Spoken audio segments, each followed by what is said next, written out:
Christian testimony culture systematically normalizes experiences clinically consistent with psychotic episodes.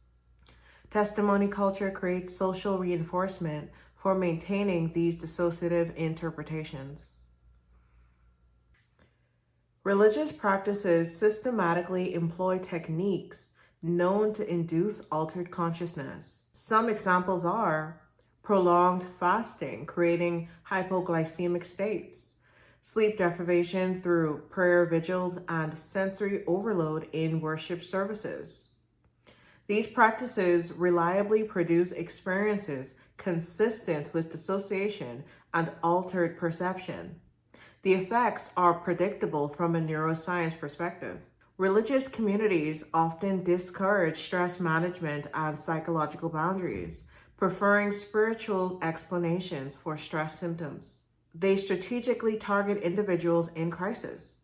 When psychological vulnerability is heightened, alternative interpretations are more readily accepted as divine intervention.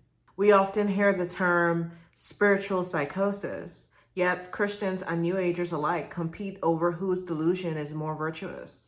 This mutual vilification of non-conforming belief systems compounds psychological stress among vulnerable individuals, discourages medical help seeking, and sustains psychiatric distress. In doing so, these frameworks both produce and preserve a cycle of crisis that ultimately serves institutional interests through the generation of testimonial narratives. Mental health systems fail vulnerable populations through inadequate resources, misdiagnoses, and systematic barriers to care, creating legitimate grievances that Christianity exploits. When psychiatric intervention fails or harms, which occurs with concerning frequency, it validates religious claims that God's way is better than man's wisdom. Systematic inadequacies in mental health care create vulnerable populations who have been failed by medical systems, then become receptive to religious interpretations offering what medicine couldn't provide. Christianity teaches vulnerable individuals to interpret psychiatric system failure as evidence of spiritual warfare. Doctors can't help because this is spiritual, not medical.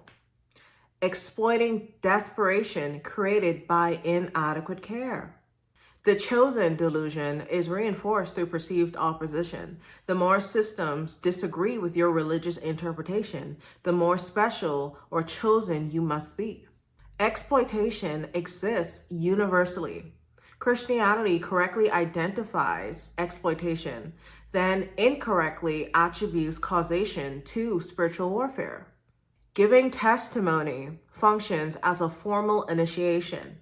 The moment you publicly narrate your experience through religious framework, you're assimilated into the collective belief system. The testimony transforms you from an outsider to an insider, and then you finally belong at the cost of your reputation being in their hands.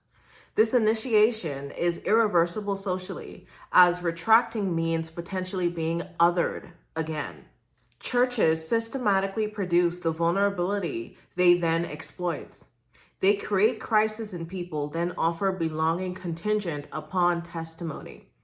Being in a state of spiritual psychosis is required to belong to the Christian church and the New Age movement, as they are a part of the same matrix.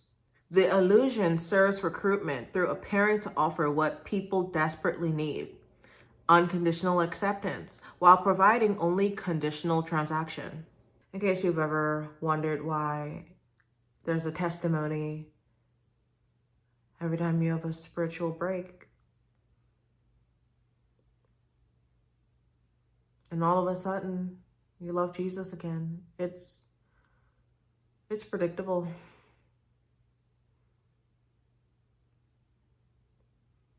It's predictable to go back to your abuser after the world rejects you. Why did the world reject you?